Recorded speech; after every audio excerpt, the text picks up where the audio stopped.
دهوک او پارێزگەهە یا کولسەرناوێ پارتێکا سیاسی هاتیە تاپۆکردن. کەس بلاخۆ خودانێ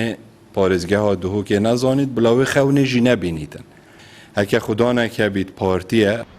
الوێ دەڤەرێ بوو کەسێ نینە بێژیتە بەرپرسن حکوومەتê serê pêlavaheweya xwe re. Rexnegirtin bû veya heşyar bî bû dezgehên ragihandinê jî neaxivî hekedê tûj bî. Nebtinê ev e belku torên civakî jî da nabît rexneya post û like û komêntkey. پارێزگا دهوکیان زۆنا زەر چونکو پارتی دیموکراتی کوردستان لێ دەسەڵاتە تاریخی شاهدانە ئەڤروکەیە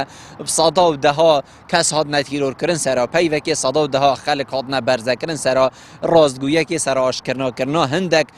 بەڵگەهێن درست هاتنە بەرزەکردن و کەس نزانیت vêgavê hema hestiyê wana jî kîvene ev çalakvane jî heta heddekê heqin çinku metirsî ser jiyana we çinku dihêne berzekirin çinku hema hinde heta axif piştî hingî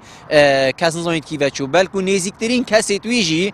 bibne dardestê wê desthilatê bû berzekirina wî kesî bû kipkirina wî dengê ew dengê ku li wê bine malê yan wê eşîretê ya li wî gundî derkeftî û ev e tarîxa vê deverê şahid e. Eger tu çalakvaniyan azadîxwaz û rexnegir bî cihê te li dihûkê nîne, yan pêtiviye bû zûna kes ku dervey welatê pirevî, yan jî hemî gava dêljêrgefa desteserkirin û revandinê bî. Lewma jî niha pitiriya çalakvanan li derveyê welatî torên civakî da hikûmeta Herêma Kurdistanê rexne dikin. û babetên gendaliyê û binpêkirina yasayê û pêşelkirina mafên mirovî diazirînin. دەمێ ئەم ڕخنێت گرین ئاس ئۆنتۆن هەر کەسێکی ئەم ڕخنێل بەرپرسێکێت گرین هەلبەت ئەو بەرپرس مەسئولەتێتێکە یاوی خەلکی ستۆیدا هەکە بەرپرس نەبیت ئەس ڕخنێ ناگیرم بڵۆ بچیت بخۆ مارکێتێکێڤەکێت چ مشکلەت گەنینن هەر کەسێکی ڕخنەگرتی ئەشێ مشمەتە ئیهاتیە ئێشاندن وجا ئێشاندن jî ne bes ew êşandin an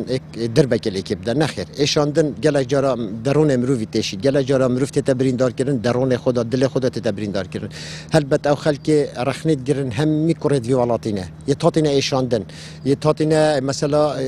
pişt guhavê te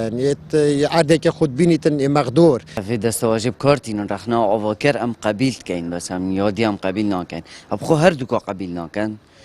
ev چونکە هەندێکن نەبووی شکلی ناوی خەلک دوێتن هاتینە سەر حکمی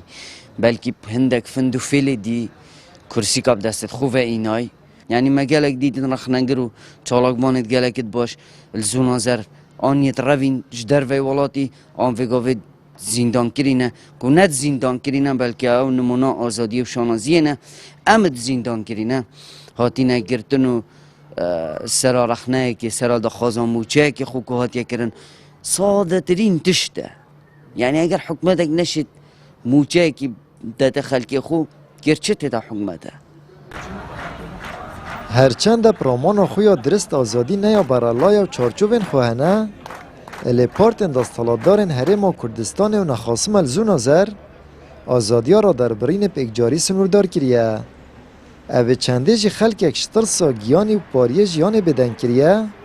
û beşeka çalakvanan jî ji pêxemetparastina binema û bariyên xwe Kurdistan cih hêlaye.